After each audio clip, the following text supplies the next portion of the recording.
How to craft the perfect elevator pitch to grow your business. This is the CHYE and COL Live Elevator Pitch Competition presentation. My name is Joe Apfelbaum, and I am the CEO of Ajax Union, a digital marketing agency in Brooklyn, New York. Our focus is B2B digital marketing. Personally, I love to coach entrepreneurs and show them how to have breakthroughs in every aspect of their life. I have a podcast called The Breakthrough Maze. I live in Brooklyn, New York, married to a foodie, have 5 kids, and I create motivation on my street talks, so feel free to connect with me on Facebook, Twitter, LinkedIn, and Instagram at Joe Apfelbaum. So the objective for today is to learn how to create the perfect elevator pitch for your business. The presentation is broken into 3 parts. Number 1, why it's important. Number 2, what is an elevator pitch? And number 3, 3 tips to the perfect elevator pitch. This is specifically for the CHYE and COL Live elevator pitch competition. So first, let me tell you why it's important to create an elevator pitch, and then we can craft the perfect elevator pitch. I remember when I first launched my business, I started a marketing agency, but we didn't really have a focus. When somebody asked me what I did, I just said I did marketing. When I asked them if they wanted to do business, they usually said no. Why? Because people are busy, just like you're busy. People are thinking about their problems. And if you just want to nag them and tell them about who you are and what you want, people are not interested in what you want. People are interested in what they want. There's a guy's name is Jeffrey Gitomer. He said, people hate to be sold, but they love to buy. So why not have them buy, help them buy, serve them to buy? I realized that I didn't really understand why it was so hard for people to get it. I can help you out with anything when it comes to marketing. Why are you not interested? And then I read a few articles about how to present my business, and I learned that the reason why people are not interested in my pitch is because they could not relate to my pitch. They say if you are not interesting, people will not be interested. And they won't find you interesting.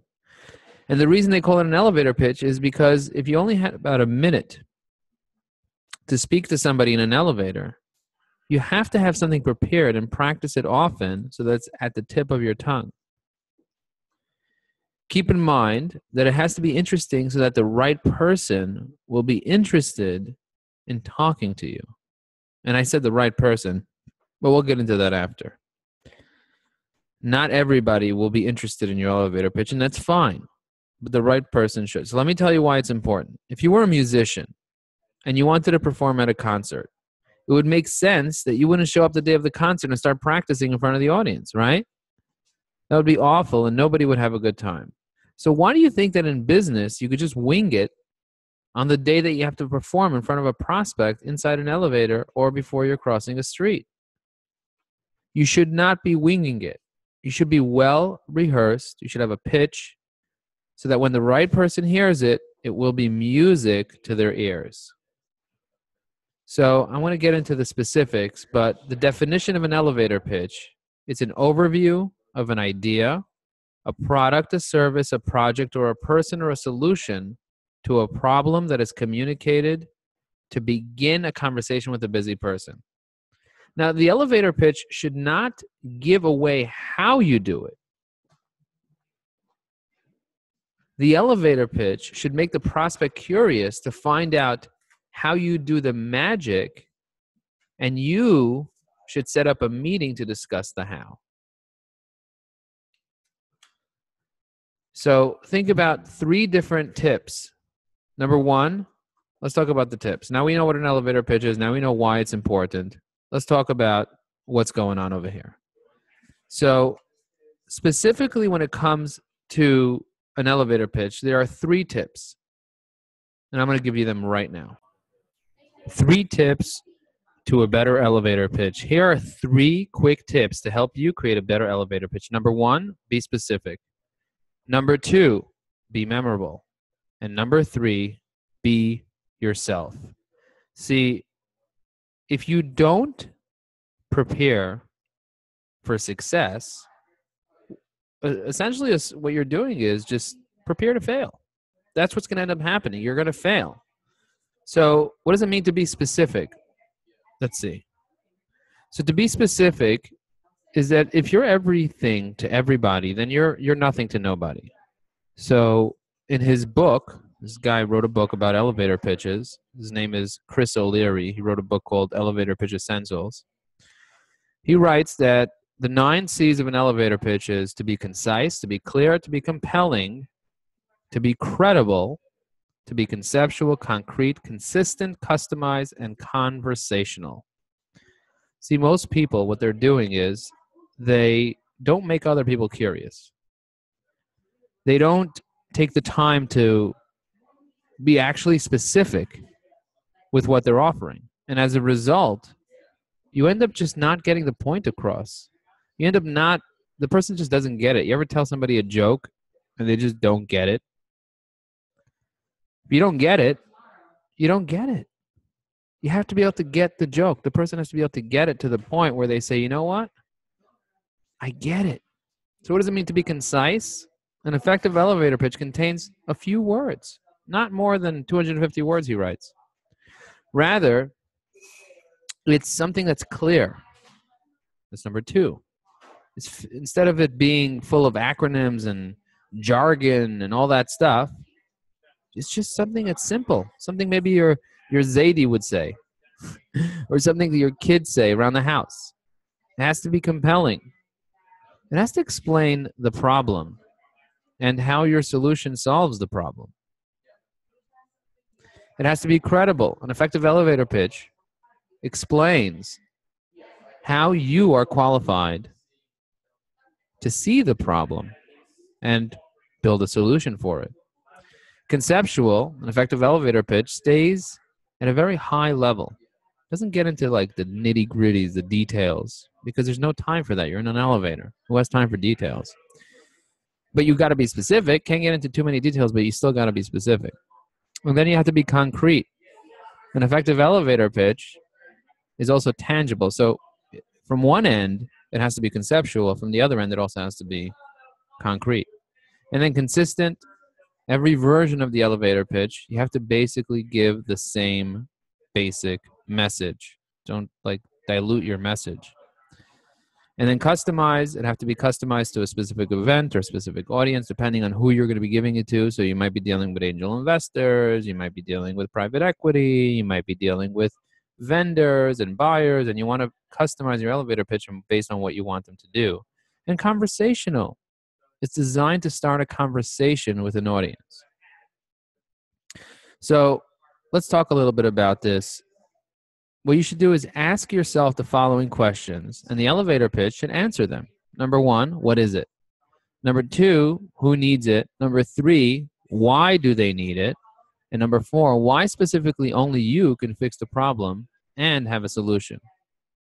You see, most of the time, whether it's in your business or in your life, you're looking for answers, right? We're all looking for the right answer. But don't look for the right answer. Look for the right questions. Because if you get the answer to the wrong questions, then guess what happens? Guess what happens when you get the answer? You fail anyway. So you want to make sure that you win here. And to win, you got to ask the right questions. So let me give you a quick template that he writes in his book. Chris writes in his book. He writes, company name is of type company and has developed a product category that is key benefit to existing solutions. Okay, this is like a very template-y, very simple elevator pitch that you can use. So just put in your company name, what company you are, what you've developed, and you can mess with this after, but at least you want to get the basics. Let me show you what I did for Ajax Union. We came up with a product called B2BX. So I wrote this in 62 words. I wrote, Ajax Union is a B2B digital marketing agency that developed marketing software that tells you who's coming to your website, what they're doing, and what they're saying without your leads ever filling out a form or contacting you, because most of them never contact you. We've been able to 10x the amount of leads for our B2B clients. And then I said, you know what? Let me make it shorter, 53 words. Ajax Union is a B2B marketing agency.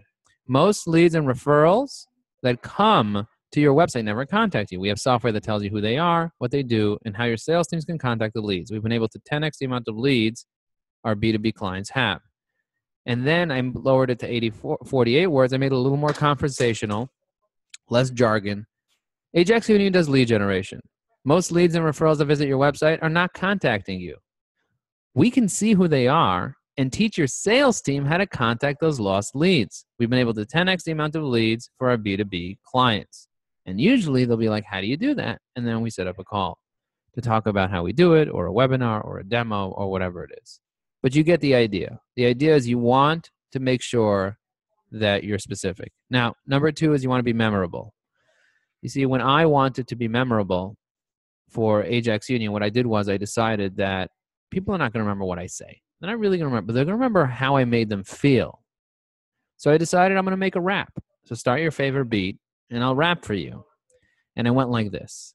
I'm not the average Joe. I'm the SEO pro, the kind of CEO that makes your cash just flow. Don't walk through my door unless you're sure you know that you got a business and you want it to grow. That's the idea. Now, people were like, oh my goodness, I don't know who this person is. I think I heard him say something about growing my business. I want to talk to this person more. And other people will be like, oh, that's not professional. I'm not interested in doing business with this person. But those are not my ideal clients, because I want clients that are fun, that are happy, that are lighthearted. I don't want a client that's a pain in the butt to deal with my employees. So if you know who your target market is, make it memorable based on how you want them to remember you. And then the last thing is just be yourself. Everybody wants to connect with an authentic person. So just be you. If you're not excited about your business, if you're not enthusiastic about you, why should I want to be excited about your business? There's a saying, be yourself, everybody else is already taken. So don't be afraid to fail. Rehearse, rehearse, rehearse. Prepare, prepare, prepare. And if you can do that, you're going to win this competition.